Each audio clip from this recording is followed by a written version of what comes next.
RSS वालों ने आपको सिखाया हिंदू धर्म कैसे फॉलो करना चाहिए? नहीं।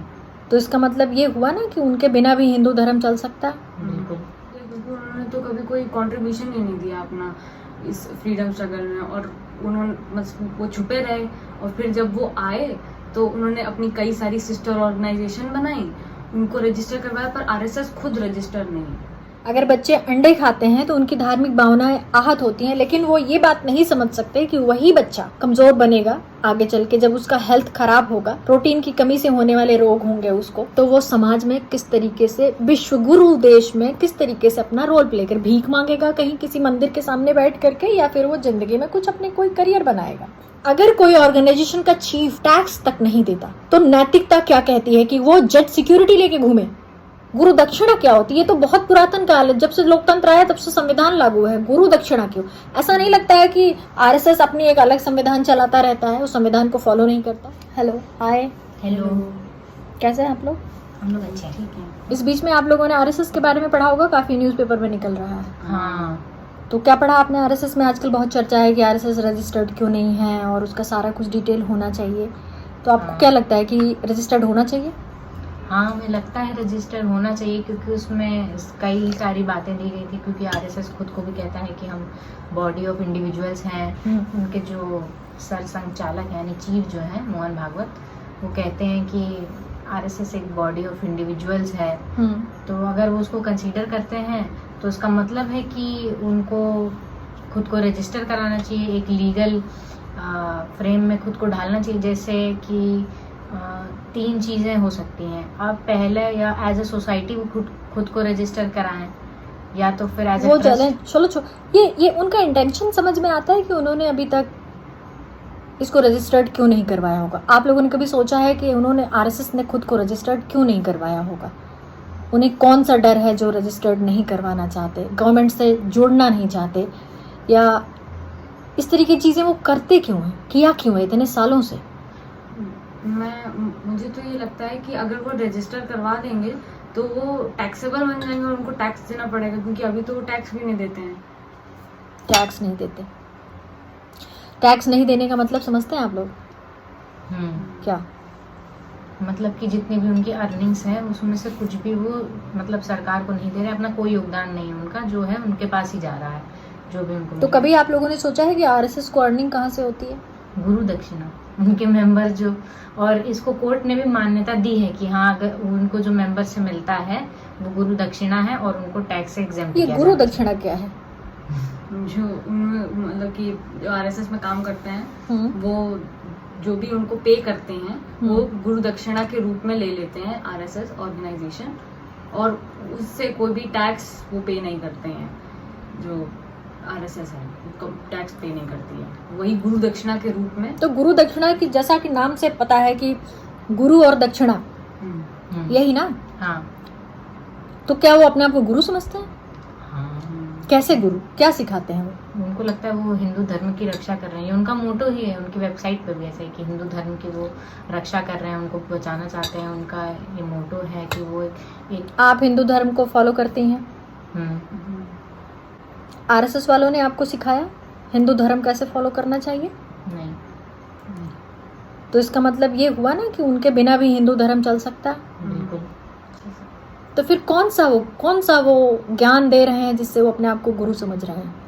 उनको ये लगता है कि हम बहुत बड़े हिंदू धर्म के रक्षक हैं और हम इसको इतना फैला रहे हैं, इतना प्रमोट कर रहे हैं, इतना कुछ कर रहे हैं, तो हमको क्यों इतना, हमसे टैक्स नहीं लिया जाना चाहिए और हमको हर चीज़ से एग्जेम्प्ट कर देना चाहिए, हमें और चीज़ के लिए रोका टोका नहीं जाना चाहिए। इसलिए वो, मुझे नहीं लगता कि वो चाहते हैं कि हम वो लीगल हो जाएं, जिससे कि वो काफ़ी चीज़ों से बच जाएं। तो उनको लगता है कि हम तो बस एक धार्मिक संस्थान है, हमें क्या ज़रूरत है ऐसा होने, मतलब ऐसा लगता है मुझे, क्योंकि उनकी तरफ से कोई ऑफिशियल ऐसा बयान ही नहीं है कि हम। आपको क्या लगता है आरएसएस क्या है? आप लोग जब से पैदा हुए होंगे, मैं जब से पैदा हुई हूँ, मेरे पिता जब से पैदा हुए हैं, सभी को पता है आरएसएस क्या है। आप क्या जानते हैं आरएसएस के बारे में? वो क्या है आपके निगाह में? वो आपकी क्या समझ है आरएसएस के बारे में?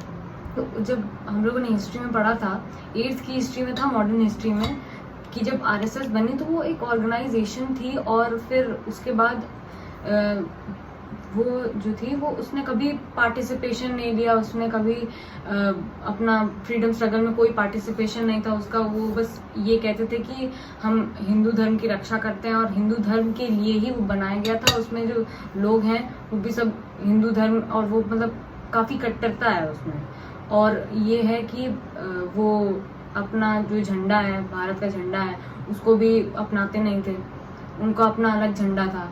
तो इसका मतलब है कि उन्होंने राष्ट्रीय आंदोलन में कोई भाग नहीं लिया था। उनको झंडे से क्या प्रॉब्लम, झंडा तो प्रतीक था। स्वतंत्रता आंदोलन में ये हमारा राष्ट्रीय प्रतीक था, उसी से हम पहचाने जाते थे।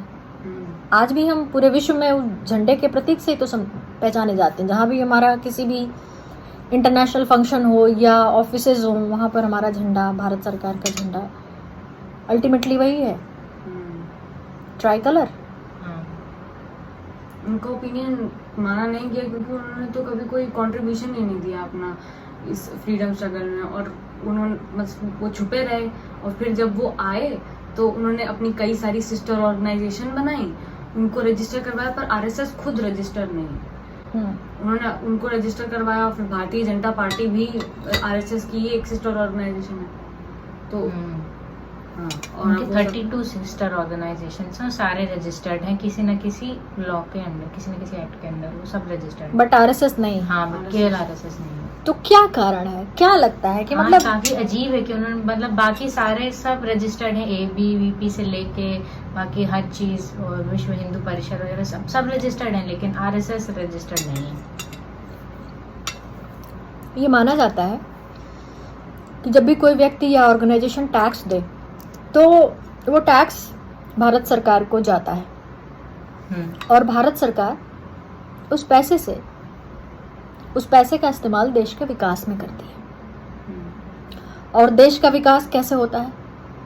आपको आसानी से हेल्थ मिल जाए, हेल्थ की सुविधाएं, आपको पीने के लिए जो सबसे ज़रूरी चीज़ है पानी, वो आसानी से मिल जाए, स्वच्छ जल, स्वच्छ पेयजल, और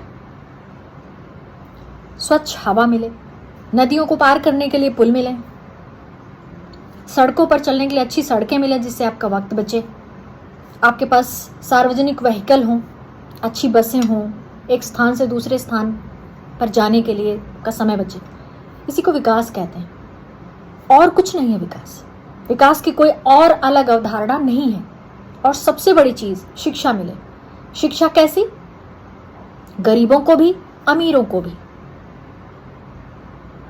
अमीर पैसा चुका सकते हैं तो ठीक है, पर गरीब पैसा नहीं चुका सकते। इसका मतलब ये थोड़ी है कि अब उनको एजुकेशन नहीं मिलेगा। कांग्रेस के काल में RTE एक्ट इसीलिए आया था कि हर स्कूल अपने यहाँ उन बच्चों को एडमिशन दे। एक खास परसेंटेज फिक्स कर दिया गया कि इतने बच्चों को, 25% बच्चों को एडमिशन आसानी से मिले, चाहे कितने भी महंगे स्कूल हो। फ्री में एजुकेशन। यस, फ्री में एजुकेशन। यूनिफॉर्म का क्या कॉन्सेप्ट है? यही कॉन्सेप्ट है कि आपको ऊंच नीच का भाव नहीं होना चाहिए। विकास और कुछ नहीं है। विकास सिर्फ इतना ही है, सुविधाएं।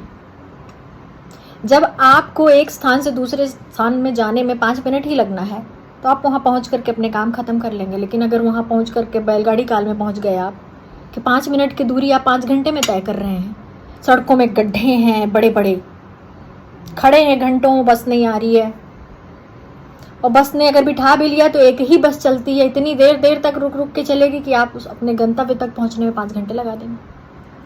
ये सब एंटी विकास है, एंटी डेवलपमेंट चीज़ें। जो इंसान की मूलभूत चीज़ है वो आसानी से उपलब्ध हो, इसी को विकास कहते हैं। और फिर जब आप सुखी रहेंगे, हेल्दी रहेंगे, शिक्षित रहेंगे, तो आप जो काम करेंगे वो सब देश के विकास में होगा। यस। मैंने आज के न्यूज़पेपर में ये भी पढ़ा था कि और मुझे ये सही भी नहीं लगा कि बंगाल की जो गवर्नमेंट है उन्होंने मिड डे मील से एग को हटा दिया है, अंडों को हटा दिया है कि वो अंडों को, हाँ, ओके। अंडे तो बहुत प्रोटीन देते हैं, और अगर जो मतलब कि स्टूडेंट्स हैं बहुत छोटे छोटे जैसे प्राइमरी में जो पढ़ते हैं उनको तो ज़रूरत होगी, बिल्कुल होगी। उन्होंने हटा दिया। तो फिर अब उनको लगता होगा, मुझे तो लगता है तो वो पनीर देंगे फिर उसके स्थान पे, उनको पनीर देना चाहिए। देना चाहिए। अगर 2 अंडे नहीं दे सकते तो 100 ग्राम 200 ग्राम पनीर दें। हाँ, ये सब इसमें कुछ वैसा नहीं लिखा कि पनीर देंगे और या फिर अंडे हटा देंगे, पनीर नहीं देंगे। अंडे क्यों हटा देंगे? क्योंकि उससे उनकी धार्मिक भावनाएं आहत होती हैं। धार्मिक भावनाएं आहत होती हैं अंडों से। हम्म, अगर बच्चे अंडे खाते हैं तो उनकी धार्मिक भावनाएं आहत होती हैं, लेकिन वो ये बात नहीं समझ सकते कि वही बच्चा कमज़ोर पैदा होगा, कमज़ोर बनेगा आगे चल के, जब उसका हेल्थ खराब होगा, प्रोटीन की कमी से होने वाले रोग होंगे उसको, तो वो समाज में किस तरीके से, विश्वगुरु देश में किस तरीके से अपना रोल प्ले कर, भीख मांगेगा कहीं किसी मंदिर के सामने बैठ करके, या फिर वो जिंदगी में कुछ अपने कोई करियर बनाएगा। उनकी धार्मिक भावनाएं आहत हो गई, उन्होंने छोड़ दिया। बच्चे का तो करियर बनना है ना, बच्चा तो छोटा है, अभी बड़ा होगा तो फिर बड़ा होगा और बड़ा होगा, अनहेल्दी होगा। कभी वो ये नहीं सोच पाते। ये राम मंदिर में देखिए कितनी बड़ी लूट हो रही है। हाँ, तो क्या मंदिर इसीलिए बनते हैं कि भक्त चढ़ावा कराएं, भक्त वहाँ पैसे जमा करें, चांदी सोना, और वहाँ पर जो कमेटी बैठी है वो लूटे, वहाँ के जो पुजारी, मतलब उनका शायद यही रोजगार है। इसका मतलब अगर यही भक्त गवर्नमेंट को टैक्स देते थ्रू प्रॉपर चैनल, वैसे आज की गवर्नमेंट से मैं कोई उम्मीद नहीं करती उनका धन मंदिर में जाए, आपका धन मंदिर में जाए, या आपका धन भारत सरकार को मिले। विकास का काम होना नहीं है। और जब उनके अपने ही ऑर्गेनाइजेशन विकास में कोई रोल प्ले नहीं कर रहे हैं, टैक्स नहीं दे रहे हैं, तो बाकी फिर हम क्या उम्मीद कर सकते हैं? वो कह भी नहीं सकते टैक्स दो, वो तो यही कहेंगे दान दो। दान दिया, दान में धन जमा हो गया और अब उसकी चोरी हो रही है। नेहरू जी की चर्चा नहीं हो रही, नेहरू जी की चर्चा करो भाई, वरना मोदी जी आ जाएंगे फिर किसी दिन पार्लियामेंट में नेहरू जी की बुराई करेंगे। तो कहने भी लग गए हैं कि 12 साल उनको हो गए और बहुत ज्यादा, मतलब कि न्यूज़पेपर्स में आपके युवाओं की कॉकरोच पार्टी आ गई है, उसके बारे में क्या कहना है? क्या कहना है? मुझे तो विश्वास नहीं हो रहा है इस पे। मतलब उसको तो हमने सोचा था कि बस ऐसे सोशल मीडिया पर चल रहा है, और नए युवाओं ने ये सोचा कि बस उसको एज अ मतलब मजाक में ले लिया कि हाँ ठीक है कोई बात नहीं, कॉकरोच बोल दिया तो हमने कॉकरोच जनता पार्टी बना ली। ये नहीं सोचा था कि मतलब उसको सीधे ग्राउंड पे ले आएंगे और ऐसे बिना किसी ऑब्जेक्टिव के, बस ऐसे ही कहीं पे भी। ऑब्जेक्टिव है ना, वो धर्मेंद्र प्रधान का इस्तीफा मांग रहे हैं, ऑब्जेक्टिव है। हाँ, लेकिन वो मतलब खुद को ऐसा पार्टी दिखा रहे हैं कि हम सीधे पार्टी बना लिया है उन्होंने, ऐसा लग रहा है। मतलब बहुत जल्दी वो बढ़ भी गए, मतलब इतने सारे फॉलोअर्स हो गए, पर जब वो धरना दे रहे हैं तो बहुत सारे लोग तो दिख नहीं रहे हैं। हाँ, बहुत इतने कम सारे ही लोग हैं, तो नहीं दिख रहे हैं जितने थे। हाँ, मौसम अच्छा नहीं है ना, जंगल काट दिया ना मोदी जी ने, जंगल काट दिया, गर्मी हो रही है बहुत ज़्यादा, कैसे काम चलेगा? ठीक है कि आरएसएस जो है वो उसको, अगर वो ग्रुप ऑफ इंडिविजुअल्स है तो उसको लीगल पर्सन होना चाहिए, और लीगल पर्सन का मतलब है कि उसको टैक्स भी पे करना चाहिए, रजिस्टर भी करवाना चाहिए खुद को, और मतलब कि एज अ लीगल पर्सन की मतलब वो रजिस्टर्ड है और भारत सरकार के पास मतलब उसकी सारी इन्फॉर्मेशन है, ये सब होना चाहिए भाई। किसी जटिलताओं में जाने की जरूरत नहीं है, कोई भी ऑर्गेनाइजेशन है उसको पैसा आ रहा है तो वो बताए कि उसको पैसा कहाँ से आ रहा है और देश के विकास में उसका क्या रोल है। जो दिख रहा है वो ये है कि आरएसएस पैसा नहीं देता, देश के विकास में कोई रोल प्ले नहीं करता, अलग डिस्ट्रैक्शन अलग क्रिएट करता है। ये कैसे हो सकता है कि किसी ऑर्गेनाइजेशन पर इतने आरोप लगे हों, इतने आरोप लगते हों और वो सारे झूठे हों? वो हिंदू मुस्लिम करता है, हिंदू मुस्लिम विवाद करता है या नहीं करता है? करता है। अभी भी जो राम मंदिर का मामला हुआ है उसमें आरएसएस पर आरोप लग रहे हैं, और अगर आरएसएस अपने इतनी सारी सिस्टर ऑर्गेनाइजेशन को बनाए हुए है तो मतलब वो सभी आरएसएस ही है ना, वो सभी आरएसएस है। अगर वो कुछ करते हैं तो कौन जिम्मेदार? आरएसएस जिम्मेदार। अकाउंटेबिलिटी के बिना कोई भी चीज ठीक नहीं है। आप जेट सिक्योरिटी किस आधार पर, अगर कोई ऑर्गेनाइजेशन का चीफ टैक्स तक नहीं देता तो नैतिकता क्या कहती है कि वो जेट सिक्योरिटी लेके घूमे? ये जस्टिफाई, ये पूछा जाना चाहिए। कि आरएसएस का ऑर्गेनाइजेशन और उसका चीफ, जो ऑर्गेनाइजेशन रजिस्टर्ड नहीं है, उसका चीफ जेट सिक्योरिटी लेकर के घूमता है, उसको किसका डर है? और वो जेट सिक्योरिटी का जो पैसा है वो कौन पे कर रहा है और क्यों पे कर रहा है? अगर पब्लिक देखो, पब्लिक टैक्स देती है, वो देश के विकास के लिए देती है, पर आरएसएस का मुखिया जेट सिक्योरिटी लेकर के घूम रहा है। उसकी टीम में बहुत सारे, उसकी सुरक्षा देने वाले बहुत सारे कमांडोज और बहुत सारे लोग हैं। उनको पैसा कौन दे रहा है? क्या कोई मंदिर दे रहा है? और मंदिर भी देता तो मंदिर में ही तो जनता के आस्था के पैसे हो, तो भगवानों के लिए पैसा है ना। तो सवाल उठता नहीं है क्या? बिल्कुल उठता है। ये क्यों? मतलब एक ऑर्गेनाइजेशन है जो टैक्स तक नहीं देता, पर उसका मुखिया जेट सिक्योरिटी लेके घूम रहा है। वो लीगल पर्सन है या वो कौन सा ए पर्सन है, बी पर्सन है, उससे फर्क नहीं पड़ता। एक बेसिक सी बात है, एक ऑर्गेनाइजेशन का मुखिया जेट सिक्योरिटी लेके घूम रहा है और वो ऑर्गेनाइजेशन रजिस्टर्ड तक नहीं है और उसका नाम बहुत ज्यादा है, सामाजिक तौर पर सभी लोग उसका नाम जानते हैं। बिल्कुल। मतलब जैसे हम भी सोच रहे थे जब पढ़ रहे थे चीजें, तो हम भी सोच रहे थे कि इसको तो मतलब सारे जितनी भी बातें इसमें लिखी हैं इस तरीके से आरएसएस को तो लीगल होना चाहिए, और मतलब कोई कुछ कह क्यों नहीं रहा है या कोर्ट तक बात क्यों नहीं जा रही। इस बात पे बात गई थी कि वो टैक्स उनको देना चाहिए। इस पे लॉ सूट फाइल हुआ था, उस पे कोर्ट में मामला चला था, कोर्ट ने एग्जेम्प्ट कर दिया कि ठीक है आप नहीं देंगे टैक्स।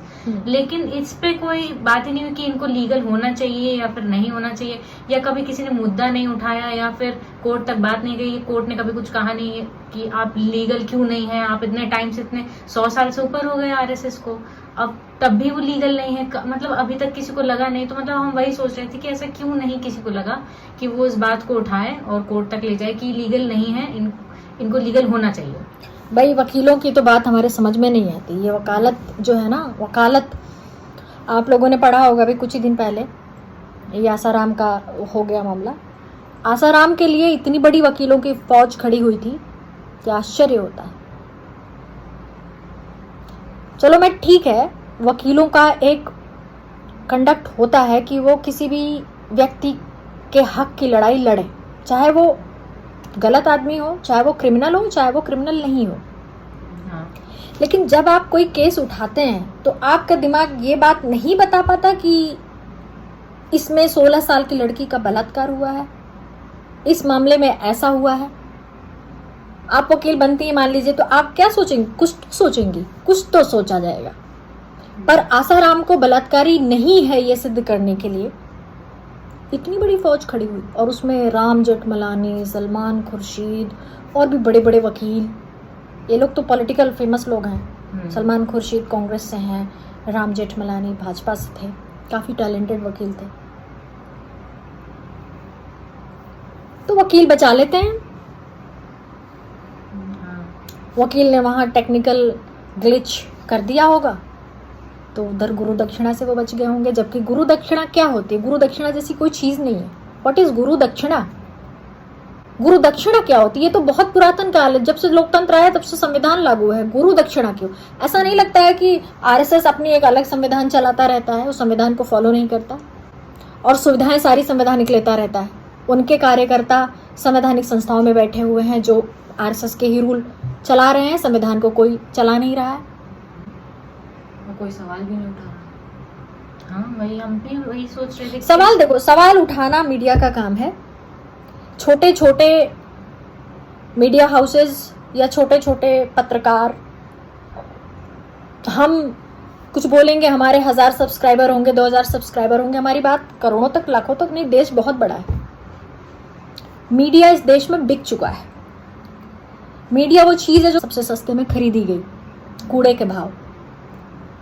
आप देखेंगे कि इस समय जो तमाम सारे हैं ना, क्या फीमेल मेल सारे पत्रकार, वो सिर्फ गलत बातों को हवा देते हैं, सही बात कोई नहीं करता है, झूठी बात करते हैं, गलत बात करते हैं। सरकार जो बिजनेस आगे बढ़ाना चाहती है उसी बिजनेस की पैरवी करते हैं, बिल्कुल वकीलों की तरह। मोदी जी, अडानी जी जो कर रहे हैं सब सही कर रहे हैं। जंगल कट रहा है, सही बात है, अच्छा हो रहा है। जंगल नहीं कट पा रहे हैं, संविधान में लिखा हुआ है, तो परिभाषा बदल दो। ऊंचाई की परिभाषा बदल दो, पहाड़ों की परिभाषा बदल दो, जंगलों की परिभाषा बदल। पवित्र वनों को काटा जा रहा है। जो जंगल खुद बने, जब ये धरती बन रही थी तो वो जंगल बन रहे थे, लेकिन अब क्या है, जंगलों की परिभाषा बदल दो। इतनी ऊंचाई के पेड़ नहीं काटे जाते तो पेड़ों की ऊंचाई की डेफिनेशन बदल दो, पर्यावरण कानूनों में बदलाव कर दो। नेशनल ग्रीन ट्रिब्यूनल कुछ नहीं बोलता, कुछ नहीं होता। तो आप देखिए क्या हो रहा है। सिर्फ सरकार सब कुछ नहीं करे, संवैधानिक संस्थाओं ने देश को सबसे ज्यादा धोखा दिया है। लोकतांत्रिक संस्थाओं ने सबसे ज्यादा, जिनके ऊपर भार था, इलेक्शन कमीशन ने साथ दिया जनता का, दिया नहीं दिया। ऐसा लग रहा है जैसे सहयोगी हैं वो उनके, सरकार के सहयोगी से ज्यादा बड़े हैं। ये जो जंगल काटे जा रहे हैं उसमें इतनी ज्यादा बायोडाइवर्सिटी है, और कुछ